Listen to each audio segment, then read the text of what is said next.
Bracha Shavua Tov, que de Hachem, nous avons l'habitude d'avoir une petite réunion ensemble pour ce shiur qu'on fait profiter avec l'aide de Hachem à tous ceux et celles qui nous regardent, qui visionnent, qui écoutent. Toda Rabba, Bracha ve'atzlacha bechol ma'aseh yedechem. Puisse la lumière de Aaron HaKohen, le grand prêtre, le petit-fils de Léa, Hatzadeket, puisque Lévi a donné Amram, Amram a donné Amram, le père de Moshe, d'Aaron et de Myriam. Aaron symbolise la lumière de la Torah, la Menorah. C'est le mois de la Hanouka. C'est le mois où chaque juif doit s'imprégner du Hinouch, de la Emouna. On ne peut pas arriver à un bon Hinouch de soi d'abord.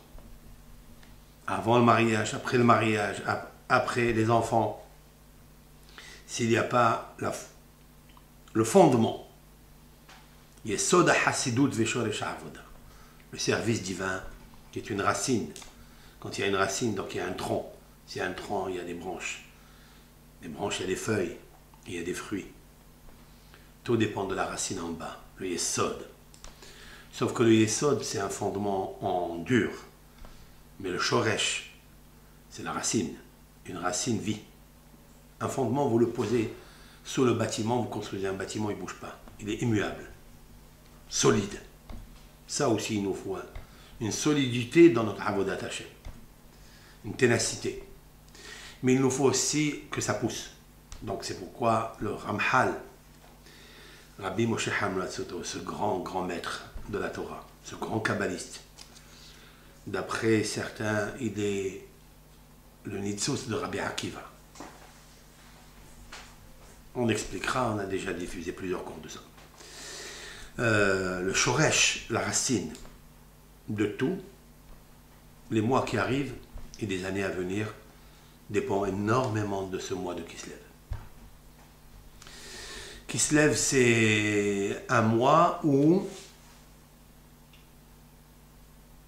il nous faut travailler les flancs. Les flancs, c'est toute la partie qui va vers le bas. Les Kesalim. Il est inversé dans les psaumes Vayasimu Belohim Kislam. Vayasimu, ils ont posé leur foi, leur assurance. Belohim. Le mot assurance, le mot bitachon, Kislam. Qui se lève. C'est un mois où on a vu que, comme on va le voir dans Al-Anissim, Al-Purkan, Al-Givorot, Al-Teshuot, tous les miracles que Hachem a fait dans ce mois, au Hashmonaïm, au Maccabi, Yehuda Maccabi, c'est la période où Yehuda va s'approcher de Yosef. On va le voir dans Miketz, on va le voir dans Parashat Vayigash Elav. La paracha de la semaine de Vayeshev, Yehuda avec Tamar, la puissance de Yehuda, d'où ils ont reçu la force, les branches de l'arbre, des Yehuda Maccabi. D'où de Yehuda, celui de Tamar, parce que le Mashiach va naître de là. C'est incroyable cette semaine, qu'est-ce qu'elle a diffusé comme un renseignement et comme information, et que tout se trouve dans la paracha de la semaine. Mais toujours, il nous faut aller à la racine des choses. Nous allons lire ensemble quelques versets de la paracha de Vayeshev. Vayeshev Yaakov be'eretz megurei aviv be'eretz Kenaan. On va traduire le simple, après on verra le Midrash. Yaakov s'est installé dans la terre be'eretz, dans la terre, la localité plus exactement, megurei aviv, où habitait son père, be'eretz Kenaan, dans la terre de Kenaan. On le sait ça. Hein? Pourquoi la Torah ajoute ces deux phrases, ces deux mots? Be'eretz Kenaan. Yitzhak, on sait qu'il n'est jamais sorti d'Eretz Kenaan. Oui? Yitzhak est considéré comme Olat Emima, comme un holocauste parfait.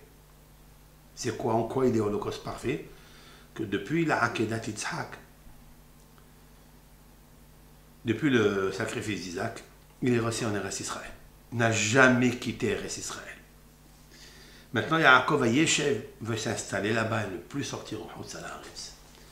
Dit le Midrash, de la même façon que nos patriarches, Abraham, Yitzhak, ont aspiré toute leur vie de rester dans l'ombre de la pupille de Dieu, c'est-à-dire Eretz Israël.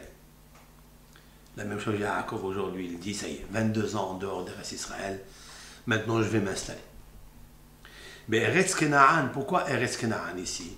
Parce que pour s'installer définitivement, il faut avoir la Achna'a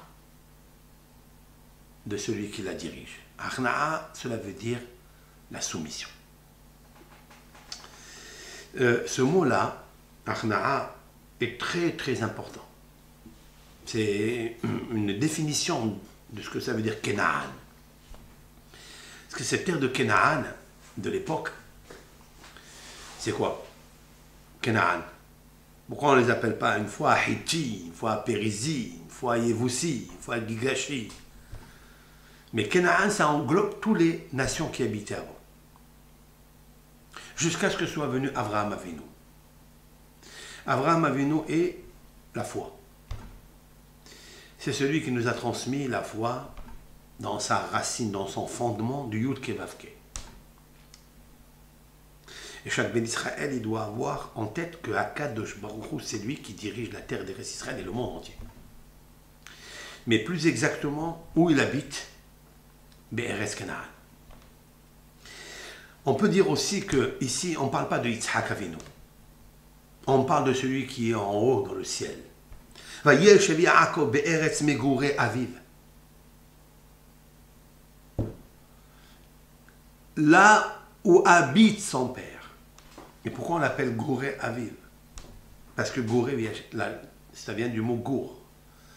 Gour, cela veut dire l'otaguru mipeneish. La Torah, elle ordonne aux dayanim, aux juges, de ne pas avoir peur des hommes. D'aucun homme sur la terre. Mais comment est-ce possible? Même s'il est fort, même s'il est armé, même s'il est puissant, même s'il est. Pourquoi? Parce que toutes les peurs, elles viennent d'une source en haut. Cette source s'appelle Megurei Aviv. Yaakov Avinu, une fois qu'il a combattu avec Esav, avec l'ange de Esav, il s'est renforcé énormément dans son cerveau, ici, dans son chalumeau, là. Et maintenant, il va en Eretz Israël et dit, maintenant c'est fini. J'étais étranger à l'extérieur, en dehors d'Eretz Israël, en diaspora. J'ai vécu 22 ans de galoute. Des combats insoupçonnés, durs. Il a réussi. Il dit maintenant, Akadosh Baruch Hu m'a dit, je reviendrai Beshalom El Betavi. Et Yaakov il retourne en Eretz Israël. Ça, c'est un présage pour le peuple d'Israël. Que tout ce qu'on vit ici en diaspora, tout ce qu'on écoute, tout ce qu'on a vécu, oui, il nous faut savoir que c'est fini. Ça sera fini une fois pour toutes. Et la dernière galoute, c'est la Shoah. C'est la Shoah. La Shoah, nous avons vécu, le monde entier a vécu, et en particulier le peuple d'Israël qui a perdu 6 millions de juifs calcinés. Mais ça sera fini. En tous les cas, on l'espère. Écoutez bien ce que je veux dire. Avant Vayeshev, Yaakov Be'eretz megurei aviv, ça veut dire qu'il va s'installer définitivement en Eretz Israël. C'est ça que nos sages dans les prophéties, regardez ce qui est marqué en haut, dans la Haftara. Il est marqué les Galut Ha'elazé, la Haftara que nous avons lu dans Parashat Vaishlach. Lorsque Yaakov il combat Esav, il fait la paix avec Esav. Il combat l'ange et l'ange le bénit. Ce n'est pas seulement une histoire du présent, de la vie de Yaakov. C'est la vie d'un présage à venir pour nous, l'Am Israël. Alors beaucoup se demandent des questions, est-ce qu'il va y avoir une troisième guerre mondiale, etc. Il y a beaucoup de vidéos qui circulent et des pronostics qui sont donnés, même parmi nos hachamim. Pourquoi ne pas prier la prière de Yaakov Avinu? Si la parasha de Vaishlach nous a appris que Yaakov Avinu, ce zaken, ce vieillard, c'est-à-dire ce sage, il se conduit avec Esav, alors qu'il savait qu'il arrivait avec la bombe atomique, avec le nucléaire. Mais il est il y a 400 fantassins, des héros, des puissants, des guerriers, des couronnes sur leur tête. Et Esav est venu combattre Yaakov. Voilà que Yaakov s'est préparé à trois choses. Le cadeau, toujours. Le pacifisme. Tout d'abord, une voie diplomatique. La gentillesse. Le cadeau. La fraternité. L'amour avec son frère Esav. Il peut être Esav, il peut être Ahi. La Torah nous dit des choses extraordinaires, pas en plus, pas fortuitement. Le Esav que Yaakov il avait dans le ventre avec lui, qui se battait avec lui, c'est le même Esav qui est aujourd'hui, mais c'est son frère. Il peut le transformer de Esav, il peut lui briser les armes de Esav, et il peut lui donner le cadeau pour devenir Ahiv, son frère. Et c'est la raison pour laquelle il s'est préparé au Doron. Doron, c'est quoi? C'est les voies diplomatiques, comme on voit aujourd'hui. La deuxième chose, qui est bien sûr en ordre, c'est la guerre. La guerre. Si vraiment il cherche à être Esav et ne pas se consoler avec le cadeau, alors c'est la guerre. Il s'est préparé à la guerre. Mais le plus, à quoi il s'est préparé? À la guerre personnelle, à l'intérieur de lui. Il a essayé, Yaakov Avinu, de prier à Hashem Yitbarach, d'éviter le crime, d'éviter les morts, d'éviter du sang qui coule. Dans le ventre, il a cherché l'un à l'autre à se tuer. Comme j'ai expliqué au nom de Rabbi Yohanan. Il l'a cherché. Mais Yaakov Avinu a réussi à transformer la guerre, pas par le cadeau, parce que ça ne marche pas ça, ni par la guerre, parce que ça ne marche pas, pire encore. Qu'est-ce qui marche? La prière. Yaakov, il a prié à Hashem Yitbarach. Comment il a prié à Hashem Yitbarach? Il a dit à Hashem Yitbarach, fais en sorte que je ne tue pas et qu'il ne me tue pas, même un parmi nous. Cette lumière de la prière, c'est ça qu'il faut nous atteler dans ces années qui arrivent, que Yaakov nous a appris. Qu'est-ce qui s'est passé?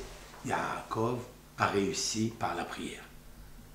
Et Esav, avec toute sa haine, momentanément, dit le texte, et Rabbi Shimon bar Yochai le dit, il a enlacé Yaakov, il s'est embrassé avec lui, ils ont fait la paix ensemble. Esav, il a quitté Eretz Israël, il est parti Seira, à Seir. Qu'est-ce qu'il est devenu? On ne sait pas ce qu'il est devenu jusqu'à la mort de Isaac. Il est revenu, oui, et il est marqué concernant Yaakov, Vayavo, Yaakov Shalem. C'est un mot très fort. On a oublié ce mot-là. Et Yaakov est venu Shalem, complet, si on traduit le texte. Mais en fait, ici, ça ne veut pas dire complet. Shalem, c'est Yerushalem. C'est Jérusalem. Yaakov est revenu à Jérusalem, qui est là où la première fois il a rêvé, lorsqu'il a fui Esav pour aller en Galoute. Et qu'est-ce qu'il a fait dans ce Har Moria? C'est le mont du Temple. C'est le Beth Amikdash. Là-bas est né Adam Arishon. Là-bas, Adam Arishon a fait Teshuvah. Là-bas, Caïn a fait Teshuvah. Là-bas, Yitzhak a été sacrifié par... il a tendu son cou en tous les cas pour être sacrifié. Là-bas, Yitzhak a réussi à recevoir une âme masculine pour donner des enfants, ça veut dire la puissance. Et là-bas, Yaakov est allé prier. La même prière qu'il a fait là-bas, c'est maintenant qu'il va aller remercier Dieu à Shalem, à Yerushalayim, là où il y a le Beth Amikdash, et là-bas, il prie Hachem, il construit un autel. C'est pour nous dire que l'avènement messianique est là. Vayavo Yaakov Shalem. Ça n'est pas par hasard que, comme nous avons dit déjà il y a longtemps, que les puissances, hein, on va l'appeler comme il est, comme son nom, Trump, il a officiellement déclaré ce qui est déjà connu, qui est une réalité, dans la paracha qui a suivi Vaïshlach, parce que c'est là où Yaakov Avinu est revenu en Eretz Israël à Shalem. Vayavo Yaakov Shalem. Pourquoi il s'appelle Yerushalem? Il y a beaucoup qui ne le savent pas. Pourquoi il s'appelle Yerushalayim? Pas marqué dans la Bible. Dans la Bible, c'est dans le Pentateuch, c'est pas marqué. Vous ouvrez les 5 livres de la Bible, Bereshit, Shemot, Vaïkra, c'est-à-dire la Genèse, l'Exode, Lévitique, les Nombres et le Deutéronome, il n'y a pas marqué le mot Yerushalayim. Mais c'est un mot composé entre deux êtres extraordinaires, deux êtres. C'est qui? Shem. Le fils de Noah s'appelle Shalem. Le fils de Noé, le meilleur, celui qui étudie la Torah, celui qui a créé la yeshiva de Shem, s'appelait Shem Shalem. C'était lui le prêtre de Jérusalem. Ça, c'est pas moi qui le dis. C'est la Torah qui le dit. Vehu Kohen El Elyon. Il est le Kohen, le prêtre, le El Elyon, à Dieu suprême. Le premier prêtre, le premier Kohen Gadol, c'était Shem. Et Abraham Avinu, un jour, il va le rencontrer. À quel moment il va rencontrer Abraham Avinu Shalem? Lorsqu'il y avait une guerre. Les 4 rois contre les 5 rois. Et Abraham Avinu va aller sauver Lot. Il va ramener le butin. Il va redonner le butin à ces 5 rois qui vont devenir ses amis.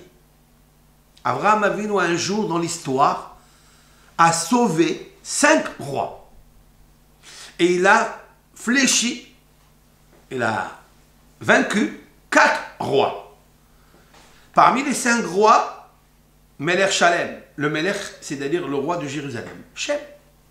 Regardez Yonatan ben Oziel, il y a 2000 ans, il a dit là-bas, oh, Shem, et Rashi aussi. Et qu'est-ce que ça a à voir avec Abraham Avinu, avec Shalem, avec Shem? C'est que Abraham Avinu, il descend de Shem. Mais là, pour une histoire extraordinaire de guerre, ils vont faire la paix ensemble. Et ils vont se construire ensemble. Et ça, c'est Shalem. D'où vient le mot Yerou? Comment ça s'écrit Yerou? Yud, Resh, Vav. Ce mot-là, il vient de Har HaMoria. Parce qu'il est marqué là-bas que Dieu est apparu Behar Adonai Yerae. Dans la montagne de Dieu, Yerae. Il est apparu à Hachem, à Abraham. Et là-bas, il le bénit. Il va le bénir, je multiplierai une multitude de bénédictions. Quand on parle d'Abraham, ça veut dire de la génération d'Abraham, la progéniture de toute personne qui est sous la émouna d'Abraham Avinu. Yerou, c'est Yira. Yira, c'est la crainte. Yerushalayim, parce que c'est une ville, écoutez bien, qui s'appelle Gour. C'est une ville de la crainte. C'est une ville, Yerushalayim, qu'il faut beaucoup avoir la vénération de cette ville. C'est là où se pose le siège social de Akadosh Baruch Hu, le Bet HaMikdash, dans Yerushalayim, pas dans un autre endroit. Et puis elle deviendra Ir David, la ville de David Amelech Alav Shalom, puisque son fils, Shlomo, va construire le Bet HaMikdash là-bas. Il fait son siège dans Ir David, la ville de David. Voilà. Vayeshev Yaakov be'eretz megurei aviv. C'est incroyable. C'est que Yaakov, maintenant, il va s'installer où? Dans la terre megurei aviv. On ne parle pas de Yitzhak. On parle ici de Aviv Bashamaim, son père du ciel. Parce que c'est à lui qu'il faut avoir Hatshamaim, il faut avoir la crainte du ciel. Et celui qui il n'a pas la crainte, les deux mots qu'elle ajoute la Torah dans le premier verset, Be'eretz Kenaan, c'est une terre qui soumet ses habitants à elle. Et que personne, qu'il soit juif, musulman, qu'il soit chrétien, s'il n'obéit pas à une obéissance absolue de cette ville, il est chassé de là. Et elle, cette ville, elle a un support qui s'appelle Gurei Aviv, la crainte de son père, le père qui est dans le ciel. C'est pour ça que quand on va là-bas en père, on lève les yeux vers notre repère, notre père. Mais il ne faut jamais commettre d'impair dans cette ville-là. Oy va avoy. Rabotai, on n'a pas besoin d'y aller loin. L'histoire, elle l'a montré. Ça sera dans Parashat Bechukotai, où Moshe Rabbeinu, il va parler avec le peuple d'Israël, il va dire attention, si vous rentrez là-bas, moi je ne vais pas rentrer, il leur dit. Moi je suis puni, il leur dit. Je ne vais pas rentrer. Mais vous qui rentrez à l'intérieur, attention de ne pas faire de l'idolâtrie. Attention d'abandonner la crainte de Dieu. Attention, car le jour où vous le faites, vous n'obéissez pas à cette terre, vous allez être expulsé. Elle vous vomira. Je dis les mots de la Bible, hein. La texte de la Torah. Elle vous vomira. C'est arrivé? C'est arrivé.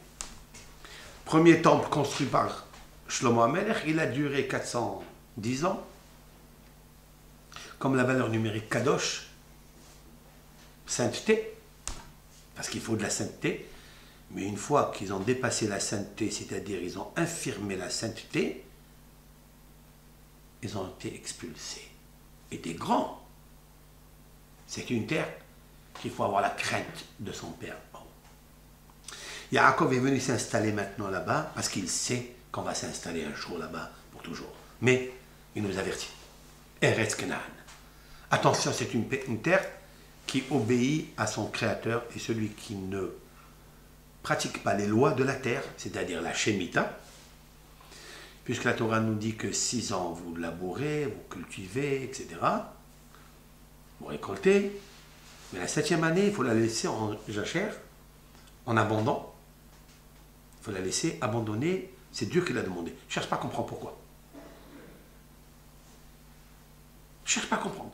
Parce que le chiffre 7 est le chiffre qu'il nous faut toujours sacraliser. Il nous faut abandonner l'esprit matériel de la terre. Le vin, les récoltes, qui donnent un enrichissement à l'homme et une perte de mémoire, de reconnaissance à Hachem. D'accord? C'est la raison pour laquelle, pendant 1 an, tu dois bien ancrer en toi que Kadosh Baruch Hu, c'est lui, et à qui appartient la terre, c'est lui qui la dirige. Tu dois avoir la crainte de. Sinon, on t'acheta. Tu dois la laisser. On t'acheta, c'est quoi? Tu dois la délaisser, la laisser. Laisse-lui s'occuper d'elle. Maintenant, si tu ne le fais pas, ben, tu seras expulsé. On t'acheta, toi aussi tu seras abandonné. Mais ce qu'elle fait, elle, cette terre, c'est pas qu'elle t'abandonne, elle te laisse sur elle. Tu fais ce que tu veux, non. T'expulses. Il n'y a personne qui a tenu là-bas. Personne. Et personne ne tiendra dans cette terre-là. Via la prophétie de Moshe Rabbeinu, et c'est le Emek. Combien d'années sont partis à Babel? 70 ans. Le chiffre 70, il va revenir plusieurs fois. Ce chiffre 70 est un chiffre de puissance, d'un renouveau. Pourquoi? Parce qu'ils ont abandonné 70 fois la 7e année de la Shemitah. Dit le Talmud. On a compté, et c'est pas qu'on a compté, c'est marqué dans la Torah. Parashat Bechukotai, Parashat Kitavo. Là où Moshe Rabbeinu va faire des réprimandes, va faire des tochachot, pour Am Israël. Il leur a dit avant qu'ils arrivent. Il leur a dit, cette terre-là, si vous l'abandonnez, et autant d'années vous l'abandonnez, et il cite le chiffre 70 et le chiffre 7. La 7e année, tu dois abandonner cette terre, elle ne t'appartient pas. Elle appartient au Créateur, tu dois avoir peur de lui, la crainte de lui, le respect de Hachem Barach. Ils ont abandonné, ils n'ont pas abandonné la terre pendant 70 fois, la Shemitah, ils sont partis 70 années en galoute. Clair. Ce chiffre 70, il va revenir dans l'histoire. Vous le savez très bien. Et là, c'est incroyable. La semaine dernière, dans Parashat Vayishlach, elle a éclairé, vous savez que chaque parasha, elle influence après Shabbat, elle influence les 3 jours qui viennent après. Vous savez, c'est pour ça qu'on lit tous les 3 jours, on lit le Sefer Torah. Lundi jusqu'à jeudi, jusqu'à Shabbat. Tous les 3 jours, on fait le Sefer Torah. Parce qu'il était un jour, dans le désert, que le peuple d'Israël a marché, ils n'ont pas trouvé d'eau. Ils sont partis dans le désert, 3 jours, et ils n'ont pas trouvé d'eau. Ils sont venus à l'amertume. De là, nos sages, Ezra Sofer. Ezra, c'est la 10e génération après Moshe. C'est un des grands maîtres de la Torah qui a compilé la Bible. C'est lui qui a fait les psukim, où commence un verset, où termine un verset. Hein? C'est Ezra. C'est lui qui a ponctué les mots de la Torah. Ezra. Ezra Sofer, le scribe. Ezra, Moshe Rabbeinu, c'est lui. Et donc, on sait très bien que ce qui est marqué dans la paracha, Shabbat, ce qu'on lit, c'est ce qui va être avant et c'est ce qui va être après. Et dans la paracha de Vayishlach, il y a 2 reconnaissances. 2, celle de Esav. Qu'est-ce qu'il lui dit à Esav à Yaakov? Yelach et Asherlach. Qu'est-ce qu'il lui dit? Yelach, que soit pour toi, et Asherlach, ce qui t'appartient. C'est vrai? C'est magnifique ça. C'est beau. C'est ce qui s'est passé. De dire que Eretz Israël, la capitale d'Eretz Israël, c'est Jérusalem. Ça, Esav, il va lui dire à Yaakov. Il lui a dit, en fait, j'avoue, je reconnais que ça t'appartient. Mais c'est pas maintenant. C'est déjà appartenu. Et Asherlach, déjà, ça fait longtemps. C'est marqué ça dans Paracha. Ouvrez la Bible, tu le vois? Magnifique. Et va Yaakov Shalem, immédiatement après, Yaakov, il est venu à Shalem, c'est-à-dire à Jérusalem. C'est magnifique ça. Ça, c'est des textes écrits, on peut les ouvrir, on peut les disséquer, décortiquer. Ils sont écrits. Les sages, ils ont déjà fait le passage des présages qui vont venir après. C'est marqué. Maintenant, qu'est-ce qu'on voit dans cette paracha? Ça veut dire, la Torah nous dit, c'est fini. Mais regardez ce qui est marqué dans la Haftara de la semaine dernière. Dans Parashat Vayishlach, c'est incroyable. Celui qui n'ouvre pas ses yeux, de quoi elle parle la paracha, la Haftara? Hazon Ovadia. Donc ce sont des prophéties de Ovadia. Kohamar Hashem Elokim, les Edom. L'Éternel, béni soit-il, il prophétise par rapport à Ovadia. Et il dit à Edom, c'est qui Edom? Edom, c'est Esav. Oui, c'est le frère de Yaakov qui s'appelle Edom. Shemoa shama'nu me'et Hashem. Vetzir baggoyim shulach. Kumu venakuma aleha la milhama. En fait, il prophétise encore une guerre. Puis, bon, on ne va pas rentrer dans le texte, juste le 2e verset. Il lui dit à Israël, tu es le plus petit parmi les nations. C'est vrai ou pas? Israël, c'est la nation la plus non peuplée, la plus petite dans tout. Bagoïm parmi les nations. Bazoui atameod. Qu'est-ce que Bazoui? déshonorés, énormément tués.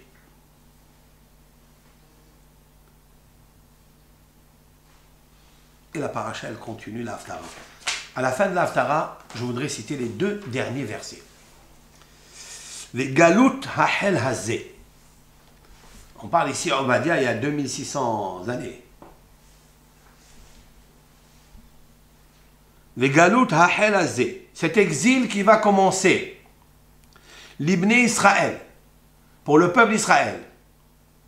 Asher Kenaanim. Il va commencer par Kenaan, c'est-à-dire la terre d'Israël. Ad Tzarfat. C'est quoi Tzarfat? C'est la France, c'est l'Europe. Tzarfat. Vegalut Yerushalayim, Asher Bisfarad. De la même façon, ça veut dire comme ça, comme la galoute de Yerushalayim, il y a eu la galoute de Yerushalayim où Nabouzradan, avec Nabucodonosor, ils ont fait chasser le peuple d'Israël de là. Ils ont détruit le temple. Le peuple d'Israël est allé dans Galoute avec des millions de morts. On a passé des choses atroces. Jusqu'à Sfarad. C'est quoi Sfarad? C'est l'Espagne. L'Inquisition d'Espagne. C'est marqué ici. Avant que l'Espagne existe. Yarshu et Area Negev, ils vont Yashub, c'est-à-dire ils vont hériter, ils vont conquérir les villes du Negev. Tout de suite après, qu'est-ce qui est marqué? Ve'alu Mosheim bi'ad Sion lishpot et Har Esav ve'ayta l'Adonai hamelucha. Ve'alu Mosheim vont monter les Mosheim, c'est les libérateurs.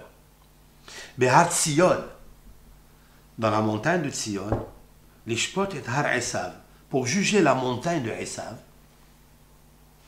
On juge une montagne, il va y avoir un grand jugement. À qui appartient en fait Sion? Ve'ayta l'Adonai hamelucha, et Hachem, c'est lui qui régnera. Regardez les initiales avec moi. Reprenons le verset.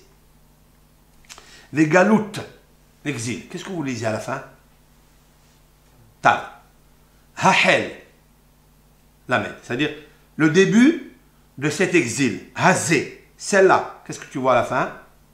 Donc j'ai un Tav, j'ai un Lamed, j'ai un He, Libné, un Yud, Israël, Lamed.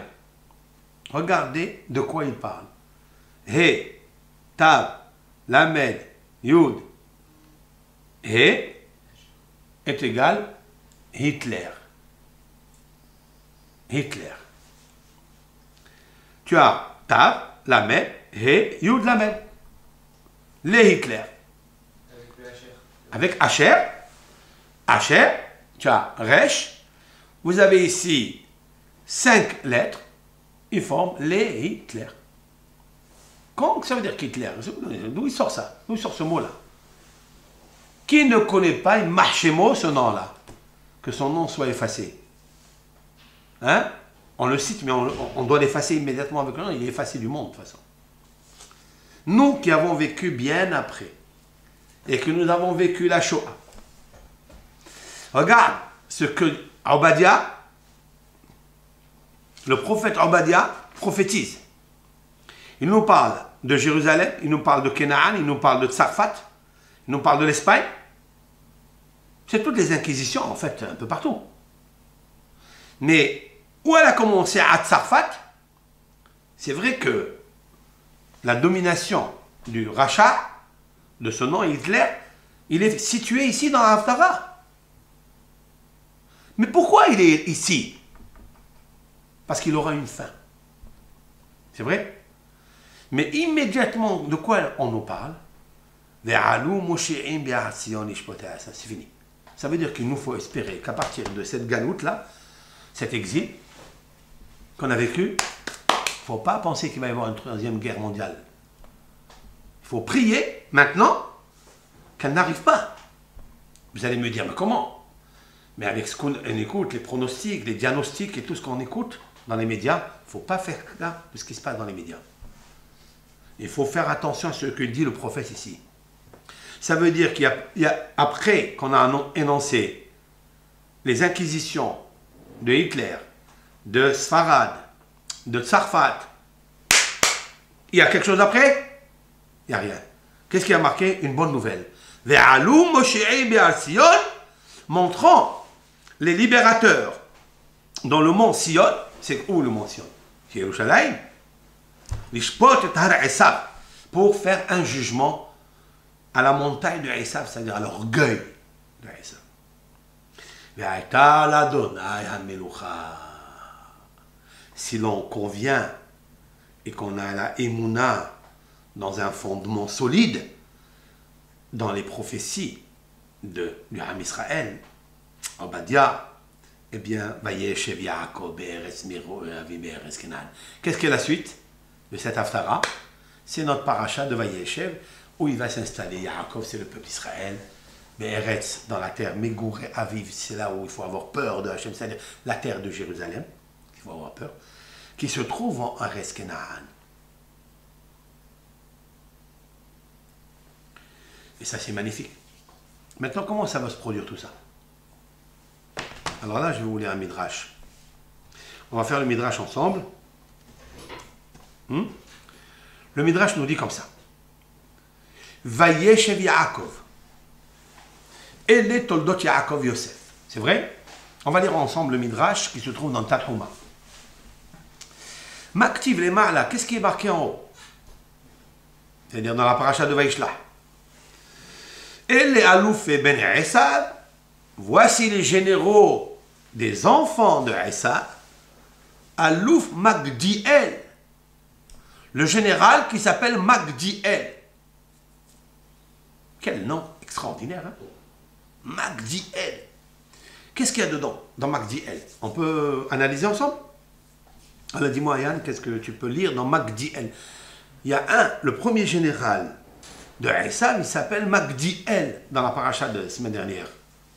Après que Esav ait reconnu à Yaakov que les bénédictions que son père lui a données, en fait, ils lui reviennent, d'ores et déjà depuis qu'il a été le premier-né, il a avoué. Esav, il quitte Eretz Israël et il va à Seira. À Seir. C'est où aujourd'hui Seir? Ils se sont un peu dispatchés un peu dans le monde. Mais ceux qui sont partis après la reconnaissance de Yaakov, ils vont revenir un jour pour reconnaître. Parce que ce qui se passe dans la Torah, ce n'est pas seulement le présent de Yaakov avec la reconnaissance de Esav à Yaakov. C'est ce qui va. Ils vont se diffuser dans le monde, ils vont tous revenir. Ça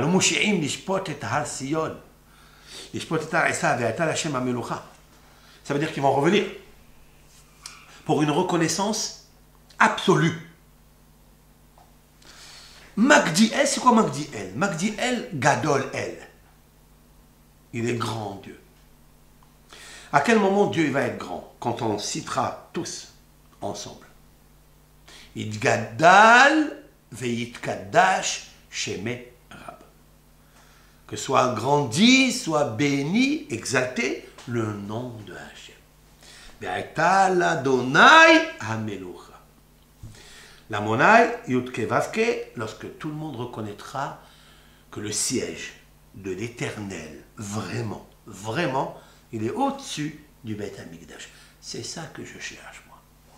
Je ne cherche pas les pierres qui sont en bas. Je ne cherche pas les murs. Je ne cherche pas ça. Ce n'est pas à l'intérieur du Beth Amikdash que je cherche la beauté. Pas du tout. Là-haut. C'est l'échelle. En fait, l'échelle de Jacob, c'est le Beth Amikdash. En bas, c'est les pieds. Mais ce qui m'intéresse, c'est Veine Adonai Nitzav Alav.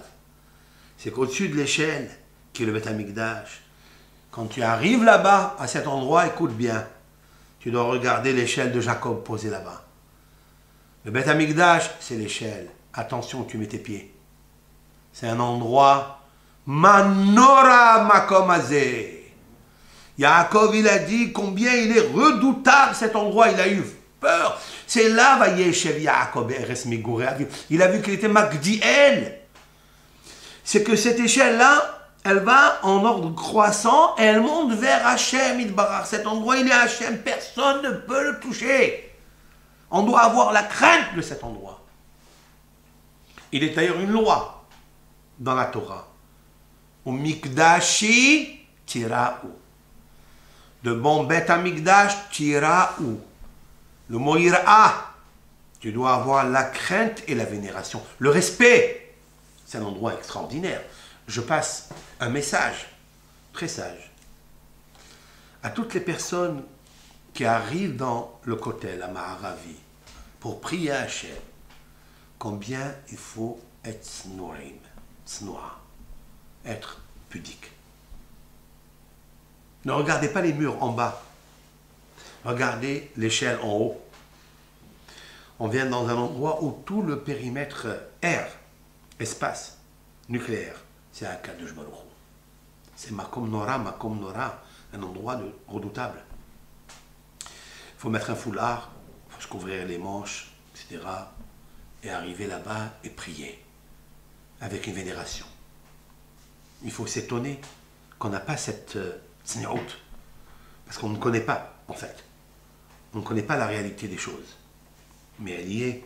La Kedusha, notre patriarche Yaakov, celui qui a fondé les Shvatim, il a dit Manora Makom Azeh. Bet Elohim Shamayim. C'est le portique du ciel, cet endroit-là. Ok?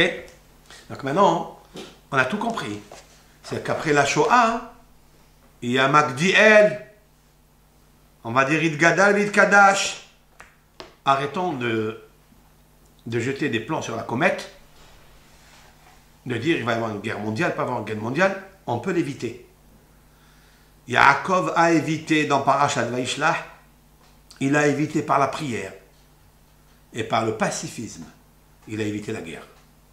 Vous savez les minots qu'il y a aujourd'hui, les marionnettes, qui disent qu'ils vont faire, qu'ils vont faire, qu'ils vont faire. Tu peux dire ce que tu veux, plus que Esav, il n'y en a pas. Plus que Amalek, il n'y en a pas. Ça n'existe pas. La méchanceté et la haine d'Amalek n'existent pas. Comme Amalek, ça n'existe pas. Et pourtant, elle a flanché. Pourquoi? Parce qu'il faut être tzaddik. Il faut être un vrai tzaddik, comme Yaakov Avinu. Notre prière, elle doit être unie pour éviter qu'il y ait, encore une fois, ce que Yaakov Avinu il a prié, que je ne tue pas et qu'on ne me tue pas. Qu'on verse plus de sang. Ça suffit Caïn et Abel. Maspik. Caïn qui a pris un sabre, il a tué Abel. Maspik, ça suffit. Alors, je viens de découvrir, après la Shoah, après le Hitler, après l'Inquisition d'Espagne, après le Vichy de France, finish. Il n'y a plus de guerre. Ça doit être que montent les libérateurs au mont Sion. Les Shpot et Ar-Issab pour faire un jugement. Faites un jugement, pas de guerre. Qu'est-ce que c'est un jugement? C'est là. Il faut avoir l'esprit plus grand que le fantasme. Plus grand que tous ces mahshavot de guerre, de haine, de verser du sang. Maspik le Amalek, Maspik le Issaf, Maspik le Haman. Maspik. Et dans ce mois où la lumière de Aaron est claire, c'est-à-dire la paix, c'est un moment où il faut prier le shalom. Il faut prier la paix. Et c'est pour ça, donc qu'est-ce qui est marqué en haut? Maintenant le Midrash il dit une grosse question. Dans la paracha de la semaine de Vaishlach, à la fin, Hakadosh Baruch Hu, c'est-à-dire il a ordonné à Moshe Rabbeinu d'écrire la hiérarchie, d'accord, des enfants de Esav. Il demande pourquoi Hakadosh Baruch Hu nous a cité tout cela. L'arbre généalogique de Esav. Pourquoi? Qu'est-ce qu'on a à faire nous, de ça? Machal et Melech, alors il dit là une chose suivante. Et écoutez bien ce que dit le Midrash. Il y a une anecdote, une parabole. Chez Melech, un roi, chez Ayalo Margalit, il avait une pierre précieuse, Mouchlech et Betocha Afar, qui était jetée à l'intérieur du sable. Au Betocha Tzrorot, et à l'intérieur des graviers. Maintenant, il ne sait pas où elle est. Qu'est-ce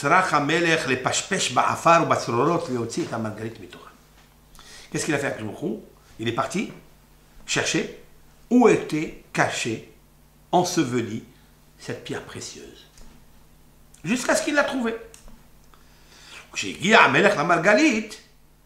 Lorsqu'il a trouvé, le roi a trouvé cette pierre précieuse, qu'est-ce qu'il a fait? Il a laissé de côté le sable, la poussière, les graviers, et il s'est affairé à la pierre précieuse. Ça, c'est la parabole. C'est quoi le satellite? Car nit'assak akadosh baruch hu b'dorot l'sha'avar uklalal umanihan kshigia al-margalit. Il dit la même chose à Kadosh Baruch Hu. Il s'est occupé depuis la création du monde. Écoutez bien.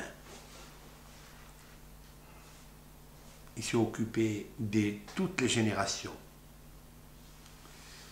qui ont oppressé, qui se sont révoltés, qui ont délaissé la foi en Hachem, qui n'ont pas eu de respect de Hachem.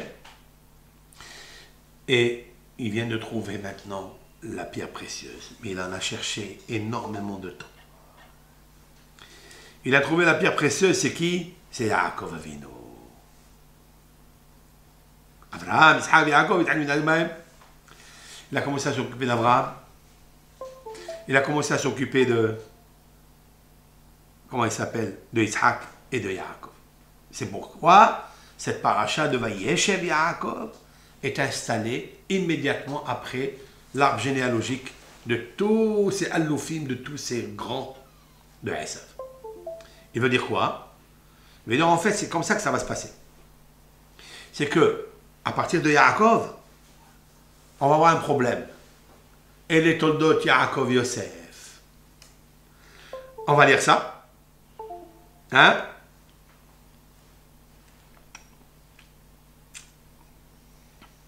Maintenant, on va lire le deuxième midrash. Et les toldot Yaakov Yosef. C'est quoi toldot?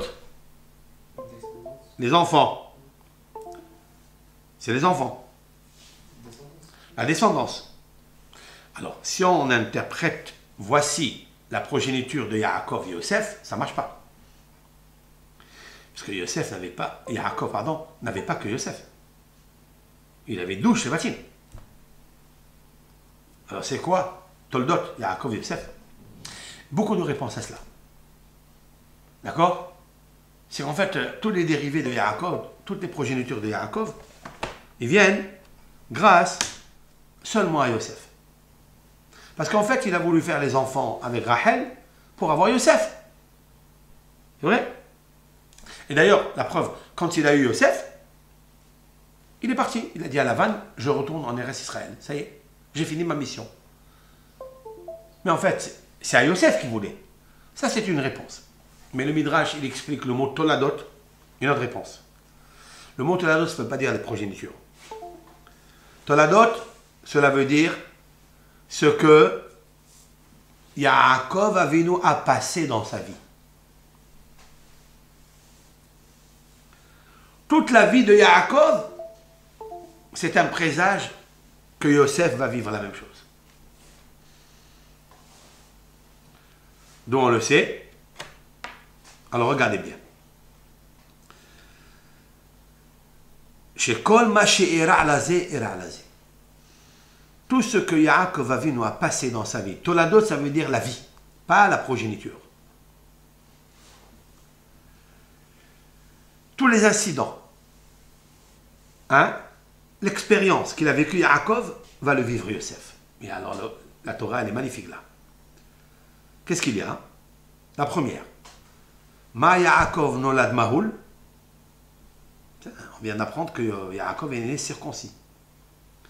De la même façon que Yaakov est né circoncis, Af Yosef nolad Mahoul. Même Yosef est né circoncis. Mazé imu akara, Af ze imu akara. De la même façon que Yaakov, sa mère Rivka, était stérile, celui-ci aussi, Rachel, la mère de Yosef, était stérile. Mazé immo yalda shnaim. De la même façon que Yaakov, sa mère, a enfanté 2 enfants. Oui, c'est Yaakov et Esav. Avze imo yalda shnai. La même chose, Rachel, la mère de Yosef, elle a accouché de. C'est qui? Yosef et Binyamin. Mazé Bechor, comme Yaakov il était premier-né, Avze Bechor.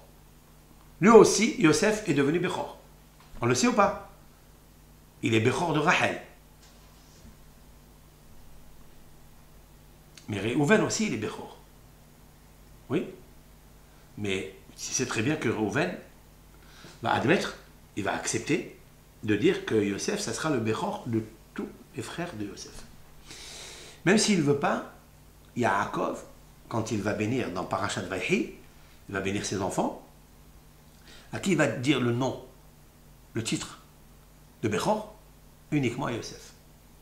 Comme il est marqué, Bechor Shoro Hadarno. C'est le premier-né. Il le compare à un bœuf.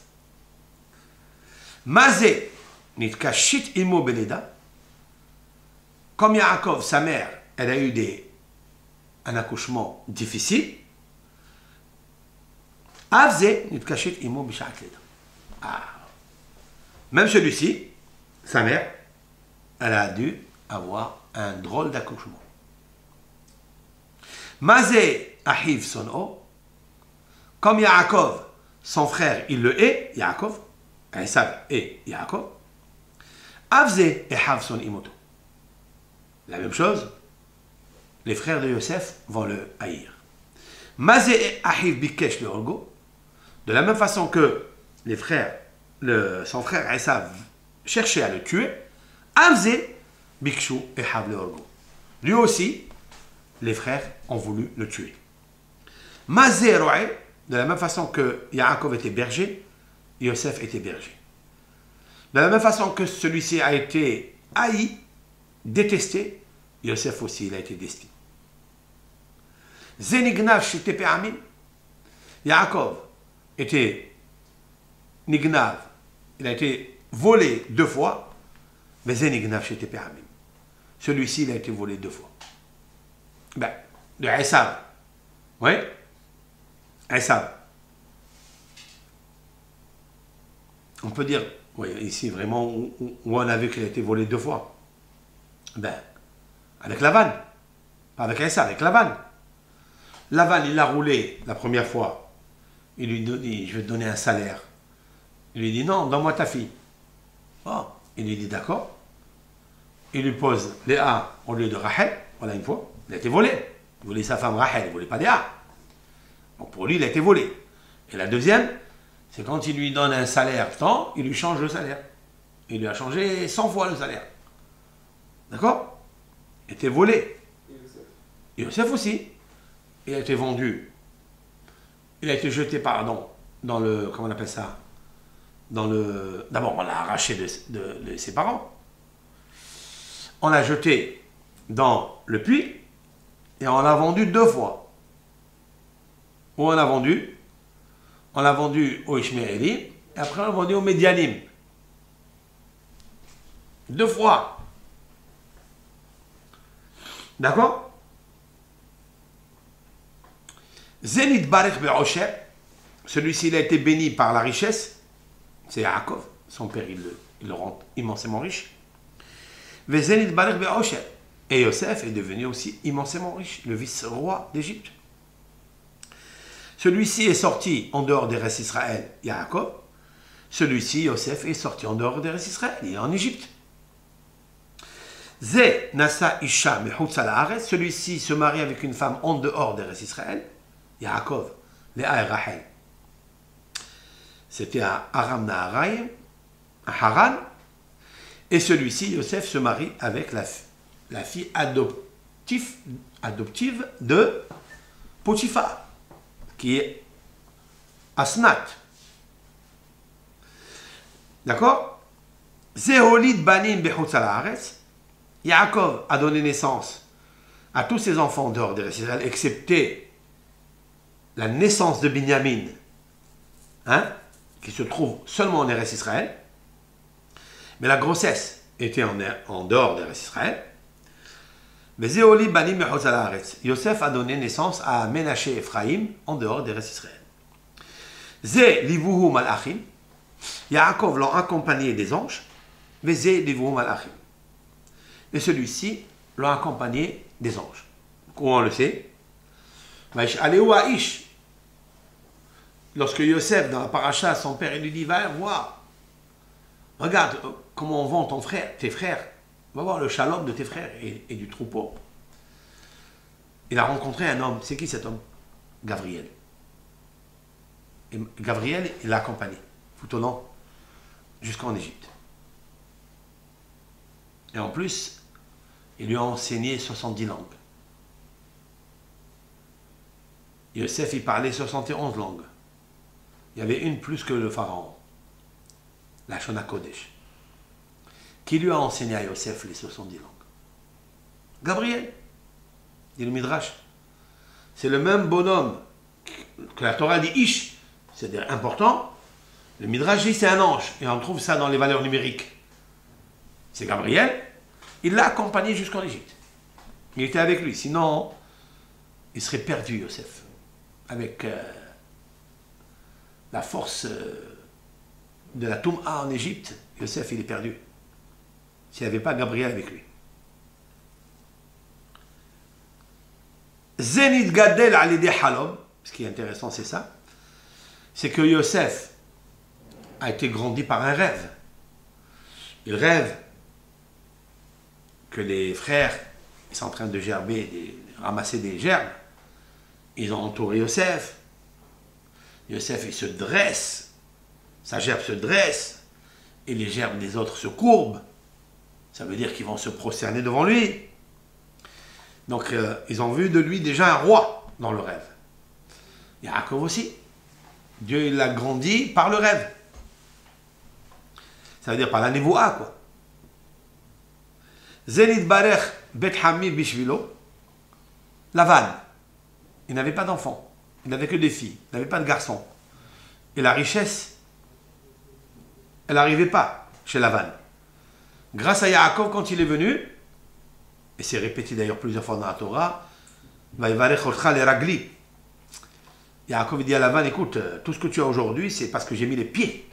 Enfin, les pieds, ça ne veut pas dire les pieds comme tu le comprends. Quand j'ai mis les pieds, ça veut dire quand j'ai fait attention, Netzahod Yesod. Aux 3 séphirotes qui sont en bas, dans les jambes. Le pied droit, le pied gauche et le Brit Kodesh. C'est ça les pieds. Ouais? Le ragli. C'est ça qu'on attend le Mashiach. Lorsque les raglaïm seront corrigés. Lorsque les pieds, c'est-à-dire les pieds sont corrigés, alors c'est sûr et certain que le Mashiach vient. Combien va être la joie intense à ragler les pieds de l'annonciateur du Mashiach. À ragler. Pourquoi ragler? Et raglaïm, c'est la partie la basse. C'est ça qu'il faut corriger. Nous sommes dans le dor du Kilkul Yesod. La partie la plus basse de Adam Arishon. Lorsque Yaakov, il apprend que Yosef, il a été déchiqueté par une bête féroce, puisqu'ils ont amené la tunique trempée dans le sang. Ouais. Tarov Torah Yosef, vaï l'bash sak bemotnav. Qu'est-ce qui est marqué là-bas? Il a déchiré ses vêtements. Yaakov déchire ses vêtements.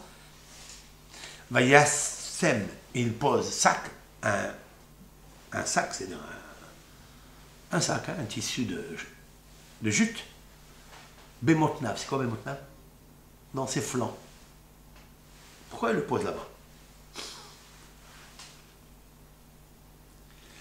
Si un enfant il se perd dans la vie, c'est parce que cette partie des parents qu'il faut corriger. Mais motnaim ol matin. Bon, pour ça, comme une ceinture à partir des flancs vers le bas, c'est là où il y a le pied droit, c'est Netzach, dans la sphéra du Netzach, c'est la victoire. Le pied gauche, c'est la splendeur, le Hod. Et le Brit Kodesh, c'est le Yesod. Et la Atara, c'est la couronne qu'il y a au-dessus du Brit, celle que nous tournons pendant la Brit Mila pour faire une couronne, c'est la Malchut. Lorsque ces trois parties sont conservées, Netzah, il y a la victoire qui arrive. Tu peux crier victoire. Et tant que cette partie-là n'est pas arrangée, tant que les Bénis Israël, les Bnot Israël, n'ont pas corrigé cette partie, le Gdusha, on peut mettre encore un sac en jute. Là. Parce que s'il a perdu Yosef, c'est marqué dans le texte qu'il avait un roi HaKodesh transmis d'Abraham, que si Yaakov il perd un enfant, il va mériter le Guéhinam. Vayasem sak bemotnav. En fait, le mot sac, c'est Shin Kouf. C'est quoi? Shin Kouf, c'est sac, c'est cache. Kouf Shin, c'est les 400 personnes de Esav. Yaakov, il s'est dit, waouh, je ne suis pas un tzaddik encore. Si je perds Yosef, Yosef, il est associé à quoi? Au Yesod, au Brit Kodesh. Il sait que Yosef, il est vivant. Mais est-ce que Yosef, il va pouvoir tenir contre la femme de Potiphar? Est-ce qu'il va tenir contre la Grèce? Contre Yavan? Yavan, c'est la Grèce. Yud, Vav, Nun.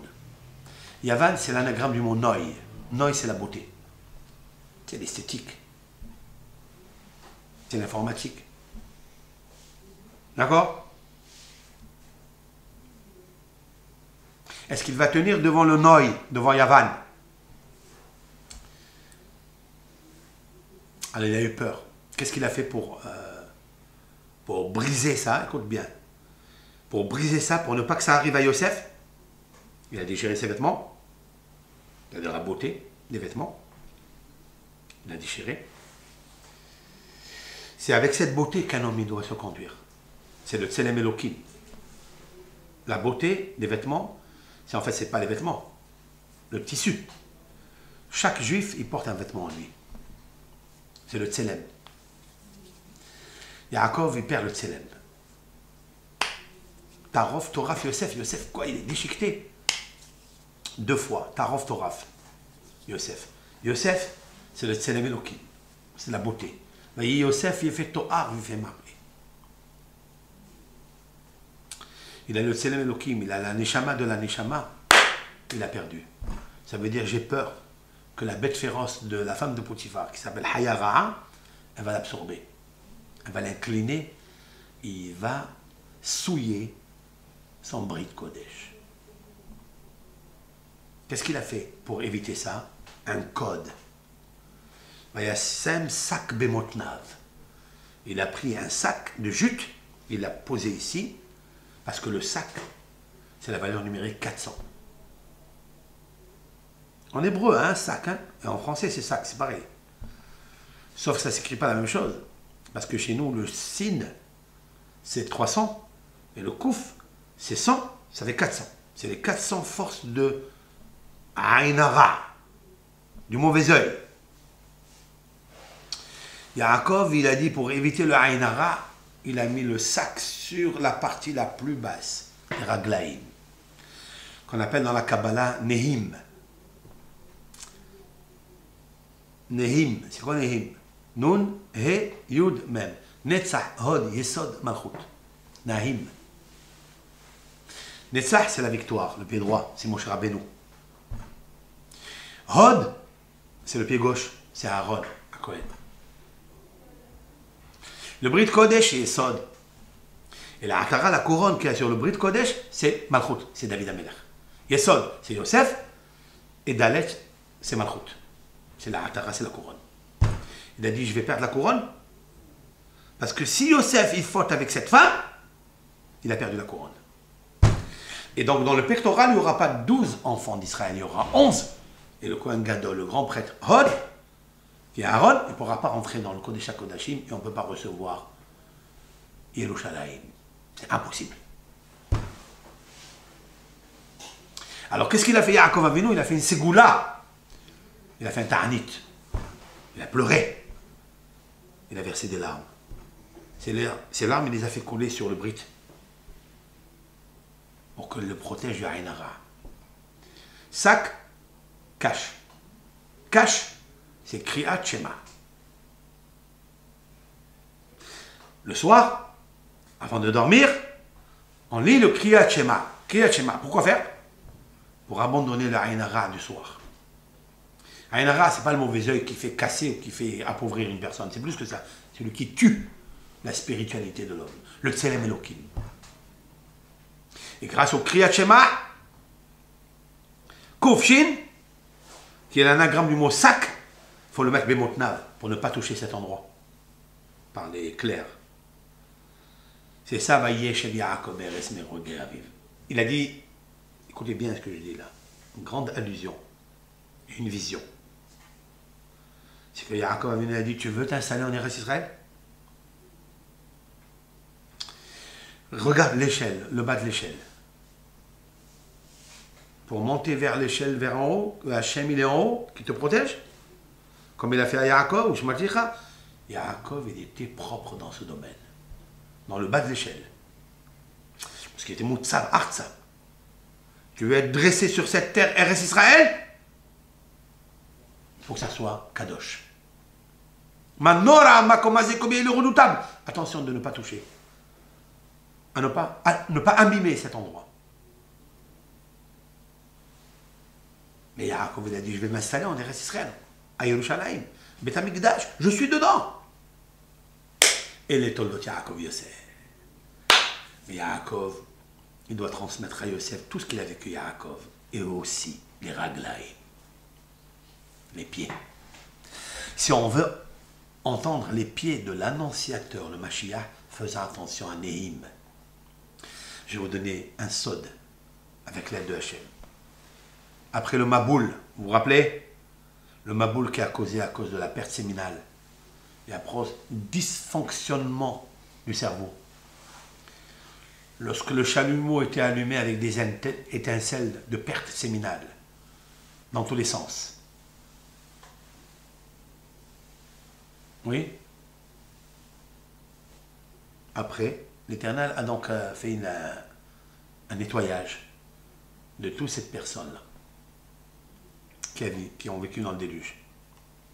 Qu'est-ce qu'il a fait Noah? Il a envoyé la Yona. Il a envoyé la colombe. C'est quoi la colombe? La Shekhina. C'est la blancheur, l'innocence, la paix. Le Ham Israël est comparé à la Yona, à la colombe. Il l'a envoyé. Qu'est-ce qui est marqué là-bas? Velo matzah hayona manoach lekav ragla. J'explique. Elle n'a pas trouvé la colombe, manoach, un endroit où reposer ses pieds. Qu'est-ce que ça veut dire? Qu'est-ce qu'elle vient nous raconter? Qu'il y avait encore de l'eau, puisqu'elle n'a pas trouvé où poser les pieds. Ça veut dire qu'il n'y avait pas de terre encore.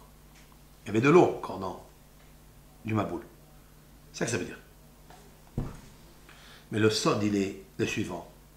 La Yona, Noah, le prophète, il vient de dire que la Yona, la Shekhina, elle ne pourra jamais se reposer dans le Beth Amikdash. Pourquoi? Les Kavragla. Parce que la partie basse de la Shekhina, c'est notre partie à nous basse. Il nous faut d'abord corriger cette partie. Alors, vous avez compris ou pas? Si on corrige la partie du pied droit, pied gauche, le Brit Kodesh, on fait attention à ça, on met un sac, on ferme ça avec Kriyat Shema, avec l'acceptation du joug céleste, Shema, Israël, Hashem, Elohim, Hashem, Echad, avec 248 mots, comme la valeur numérique Romah, c'est-à-dire le glaive, Tu n'auras pas besoin de guerre mondiale. Fini, pas de glaive, pas de nucléaire, pas de bombe atomique, pas de missiles. Fais attention juste à ne pas envoyer les missiles semences qu'il y a dans le Keshet, dans l'arc, qui est le Shin d'Aletyud. Le Shin d'Aletyud, c'est le Brit Kodesh. Fais attention, garde, ne souille pas cet endroit. Alors il trouvera la Yona Manoach le Kavragla. Alors la Yona qui est la Shekhinah, elle trouvera au opposé. Combien c'est la valeur numérique Yona?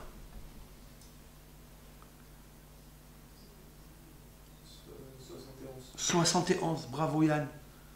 Ça veut dire quoi? 71, c'est les peuples. C'est les 70 nations, plus 1, c'est Israël. Et comme nous sommes maintenant à la 70e année d'Eretz Israël, d'accord? De l'indépendance d'Eretz Israël. Nous allons commencer la première, oui. Et la deuxième et la troisième. Faisons attention à cette Yona. À la 71e année. Pour que puisse venir la Yona et reposer sur le Beth Amikdash pour le construire.